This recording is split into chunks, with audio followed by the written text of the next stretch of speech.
ilaha illallah, Allahu akbar. Assalamualaikum warahmatullahi wabarakatuh. Alhamdulillah, alhamdulillah, alhamdulillah. Puji syukur kehadirat Allah Subhanahu wa Ta'ala yang telah memberikan kita nikmat serta hidayahnya, sehingga pada bulan yang penuh berkah ini kita masih bisa melaksanakan ibadah puasa dalam keadaan yang insya Allah sehat walafiat. Amin, amin, amin ya rabbal alamin. Sholawat serta salam semoga tetap tercurahkan kepada junjungan kita Nabi besar Muhammad Sallallahu Alaihi Wasallam yang telah menuntun kita dari zaman kegelapan menuju zaman yang terang menerang, yakni ad-dinul Islam. Ustadz Ustadzah Sekolah Alam Afisyana Malang, ayah dan bunda Sekolah Alam Afisyana Malang yang insya Allah dirahmati Allah, serta santriwan-santriwati Sekolah Alam Afisyana Malang yang Ustadzah Ilmi cintai dan banggakan. Alhamdulillah, pada kesempatan kali ini Ustadzah Ilmi akan sedikit menceritakan tentang kisah Nabi Zulkifli alaihissalam. Setelah kita ketahui bahwasanya ada 4 sifat yang wajib kita ketahui dari para nabi dan rasul. Yang pertama yaitu sidik, artinya benar atau jujur, amanah, dapat dipercaya, tabligh, menyampaikan, dan yang terakhir fatonah, artinya cerdas. Dikisahkan Nabi Zulkifli adalah putra dari Nabi Ayub alaihissalam. Nabi Zulkifli merupakan satu-satunya putra Nabi Ayub alaihissalam yang selamat dari runtuhnya rumah sang ayahanda.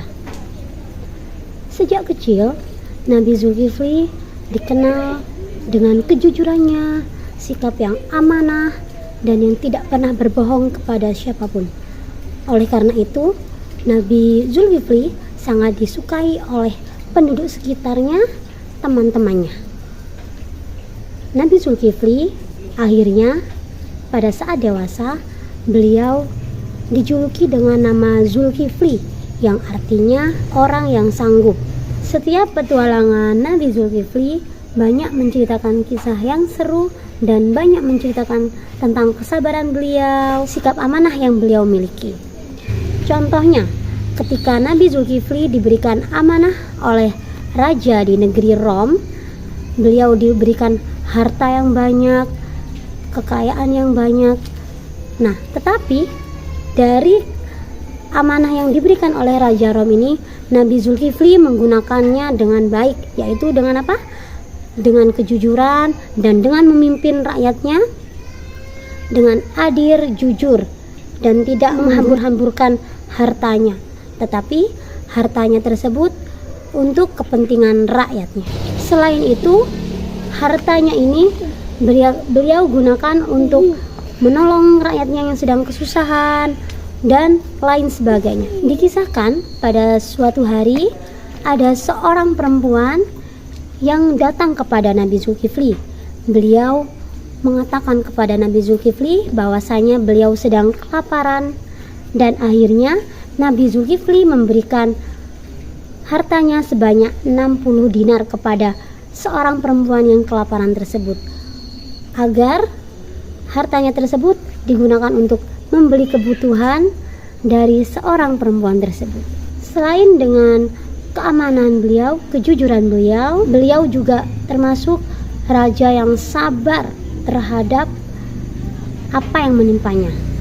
Contohnya, dikisahkan pada suatu malam ada seorang iblis yang menyamar menjadi laki-laki tua.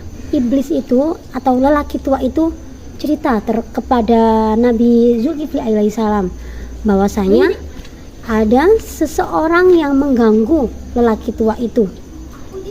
Akhirnya Nabi Zulkifli pun menanggapinya dengan sangat bijaksana. Nabi Zulkifli ingin lelaki tua itu besok menemui Nabi Zulkifli dengan datang bersama dengan orang yang mengganggunya itu. Pada keesokan harinya, di suatu malam, iblis itu yang menyamar sebagai lelaki tua itu datang lagi kepada Nabi Zulkifli alaihissalam. Tetapi laki-laki ini datang sendirian. Akhirnya Nabi Zulkifli pun bertanya, kenapa engkau datang sendirian? Nabi Zulkifli pun tetap sabar menunggu dan menanggapi laki-laki tua ini. Akhirnya sang iblis pun ini merasa kesal dan akhirnya merubah wujud aslinya dengan berubah wujud menjadi iblis. Tetapi Nabi Zulkifli tidak takut kepada iblis tersebut. Nabi Zulkifli menanggapinya dengan tenang, sabar, dan Nabi Zulkifli berkata kepada sang iblis ini, pada iblis ini, saya tidak takut kepada engkau, wahai iblis, saya takut hanya kepada Allah. Subhanallah, betapa sabar beliau, dan wajib kita contoh kalau sebenarnya kita tuh tidak perlu takut kepada siapa-siapa. Kita tidak perlu takut kepada kejahatan. Yang kita takutkan yaitu hanya Allah Subhanahu wa taala. Yang kita takutkan adalah hanya ketika kita melanggar perintah Allah, kita harus takut. Bukan malah ketika kita senang meninggalkan perintah-perintah Allah. Na'udzubillahi min zalik.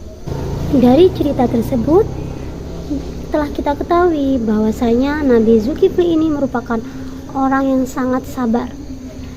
Seperti dijelaskan dalam Quran surat Al-Anbiya ayat 85 yang berbunyi, A'udzubillahi minasyaitonirrajim.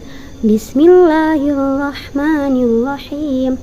Wa Ismail wa Idris wa Dzulkifl kullum minas sabirin. Artinya, dan Ismail, Idris, dan Zulkifli mereka termasuk orang-orang yang paling sabar.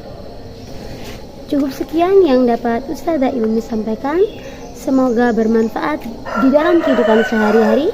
Jangan lupa besok saksikan implementasi dari kisah Nabi Zulkifli yang Ustazah Ilmi sampaikan dari Rajata kelas 6. Wassalamualaikum warahmatullahi wabarakatuh.